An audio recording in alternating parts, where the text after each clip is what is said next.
The specific subject of my research was to look for co-orbital exoplanets. So co-orbital exoplanets are two planets which share the same orbits, so they have the same orbital periods. And these systems appeared to be a good candidate for such configurations.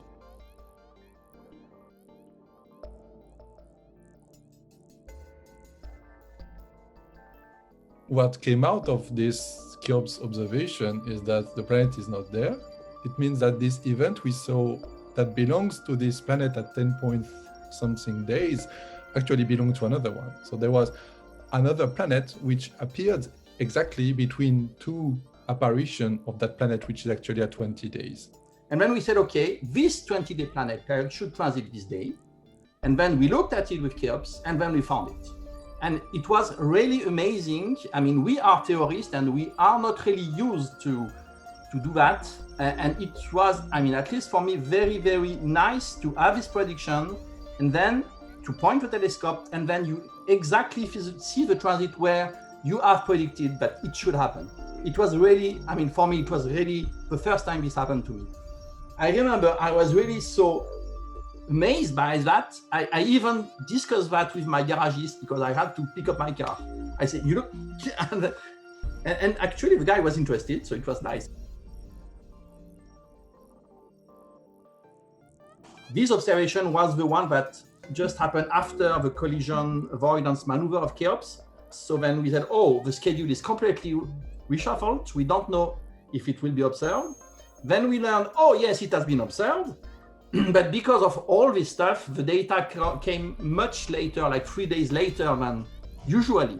So during 3 days, we were like, okay, where are the data? Where are the data? Where are the data? I mean, the question is, okay, maybe they are lost because that's the first time that we had this collision maneuver.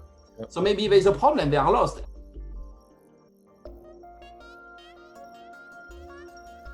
I think if it would not have been there, we would have been in a very big trouble.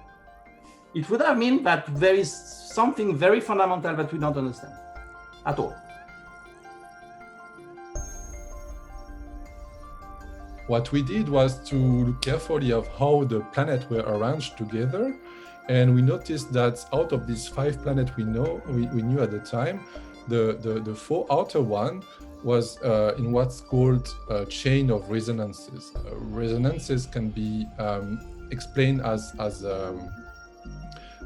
like in music, so like a rhythm. So when one planet turns around the star, another planet turns 2 times. So you have this repetition of patterns, so that all planets make the fixed amount of turn with respect to one another around the star.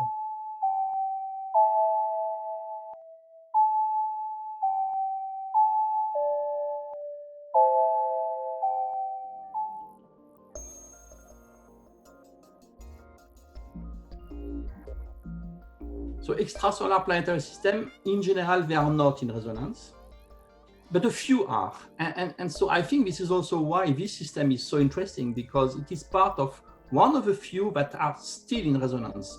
The resonances are quite fragile. The reason is when the disk dissipates, when the planets, the system is finished to be formed, you can start to have instabilities and you can destroy these resonances. Since it's very rare, it was also hard to convince anybody that it was the shot to go and observe it. The densities of planets changed a lot in this system. So the 3-day planets is like an Earth-like planet, but the 6 days of orbital planet is like half the Neptune density. So it's a very, very fluffy planet. And then you achieve the 9-day planets, and then you have something more like really like Neptune. So you have this variation of density in the system. And it's not something we see in theory. In theory, we understand that, as we understand it, generally, you will have just a slow decrease of density as you are moving away from the star. And it's also not what we observe in other planetary systems. They tend to have a very gentle diminution of density as we move away from the star. So in that sense, this system is very different. what we could think of to explain this variation of density is something very violent, like an impact or close encounter between two planets.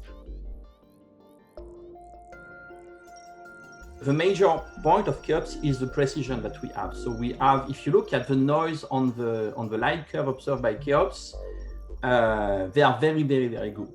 And the other one, which is related to the strategy we used, is this flexibility. It's really specific to CHEOPS, this idea that you observe something sometime, and then you make some prediction, then you confirm, then you make other prediction, you reconfirm. And so altogether, the time that we spend on the system is not so huge compared to all the others. If you have from the ground a planet that transits every night, it can be a 1 day period, but it can be a 12 hours also. And you don't see it from the ground because you don't observe during the day. And with CHEOPS, we can observe, nearly continuously during the whole time. By looking at this system, we may probably learn a lot on the formation phase, which is very, very long time ago. This is probably a system that we think will be observed in the future a lot, because we probably can learn a lot. In particular, if we could observe the composition of these planets with, for example, the James Webb Space Telescope, then we can probably learn a lot on the formation of the system, and then from that on the formation of planetary systems in general.